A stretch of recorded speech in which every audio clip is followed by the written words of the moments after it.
সম্প্রতি সরকারি চাকরিতে কোটা সংস্কার আন্দোলনকে ঘিরে সৃষ্ট পরিস্থিতি নিয়ে উদ্বেগ জানিয়েছেন বিশ্বের বিভিন্ন বিশ্ববিদ্যালয় ও শিক্ষা প্রতিষ্ঠানের সঙ্গে যুক্ত শিক্ষাবিদ, লেখক ও বুদ্ধিজীবীরা। জাতিসংঘের মানবাধিকার হাইকমিশন ফলকার টুর্ককে এক চিঠি দিয়ে এমন উদ্বেগ জানান তারা। একই সঙ্গে তারা এ বিষয়ে অবিলম্বে পদক্ষেপ নেয়ার আহ্বানও জানান।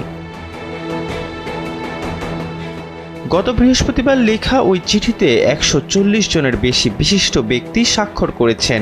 বিষয়টি নিশ্চিত করে সামাজিক যোগাযোগ মাধ্যম এক্সে এক পোস্ট করেছেন লেখক অমিতাভ ঘোষ। চিঠিতে বলা হয়, বিক্ষোভে অংশ নেয়া শিক্ষার্থী ও অন্যদের হতাহত হওয়ার ঘটনায় তারা গভীরভাবে উদ্বিগ্ন। ওই ঘটনা কোনো গণতান্ত্রিক দেশে বিক্ষোভ প্রদর্শনের মৌলিক অধিকারই শুধু খর্ব করেনি, নগদের কাছে সব গ্রাহকই প্রিয়, তাই তো সারা দেশে ক্যাশ আউট চার্জ সবচেয়ে কম। বরং বাংলাদেশ সংবিধানের ৩২ অনুচ্ছেদের অধীন মানুষের জীবন ধারণের অধিকারের নিশ্চয়তাকে উপহাস করেছে।